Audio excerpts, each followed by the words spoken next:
Bangladesh high alert ప్రకటించింది. అక్కడ ప్రధానిగా ఉన్నటువంటి షేక్ హసీనా అల్లర్లు చెలరేగటంతో దానికి బాధ్యత వహిస్తూ కూడా ఆమె సోమవారం మధ్యాహ్నం కూడా ఆమె రాజీనామా చేసి అక్కడి నుంచి దేశం వదిలిపోయి భారత్కు పారిపోయే ప్రయత్నం చేసింది. ఆమె దాదాపుగా C-130 మిలిటరీ వాహనంలో అయితే మధ్యాహ్నమే భారత్కు బయలుదేరింది. మరోవైపు బంగ్లాదేశ్లో నిరసనలు అట్టుడిగిపోతున్నాయి. ప్రభుత్వ ఉద్యోగాల్లో రిజర్వేషన్ల అంశంను బంగ్లాదేశ్ని కుదిపేసింది. ఇక్కడ జరిగినటువంటి కాల్పుల్లో వందలాది మంది వేలాది మంది బంగ్లాదేశ్ పౌరులు మృతి చెందుతూ ఉన్నారు. ఈ అంశం అయితే మిలిటెంట్లకు ఉద్యోగస్తులకు యువకులకు కూడా తీవ్రస్థాయిలో భారీగా కూడా మరణాలు నమోదవుతున్నాయి.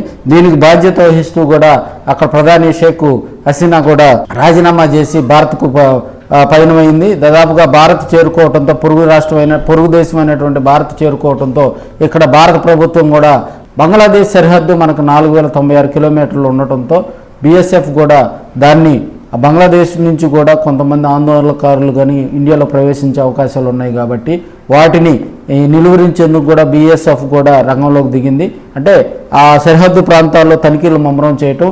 అయితే అక్కడ BSF ఉన్నతాధికారులను కూడా అందుబాటులో ఉండాలని కూడా మన సైనిక శాఖ కూడా మనకి చర్యలు తీసుకోవడం జరిగింది.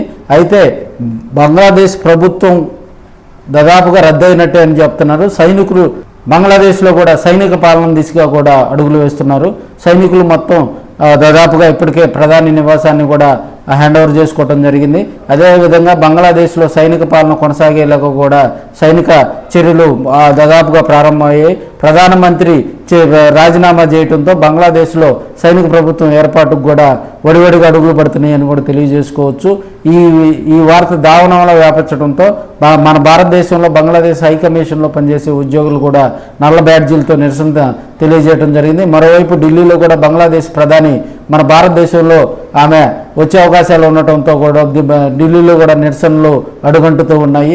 మరి బంగ్లాదేశ్ నుంచి కూడా మనకి ప్రమాదం పొంచి ఉన్న నేపథ్యంలో దాదాపుగా మనకున్నటువంటి 4000 కిలోమీటర్ల సరిహద్దు ప్రాంతాన్ని కూడా మన ప్రభుత్వం గట్టిగా కట్టుదిట్టమైన BSF బోర్డర్ సెక్యూరిటీ ఫోర్స్ని అక్కడ రంగంలో దించి అక్కడ ఉన్నతాధికారులతో కట్టుదిట్టమైనటువంటి ఏర్పాట్లు అయితే చేస్తుంది.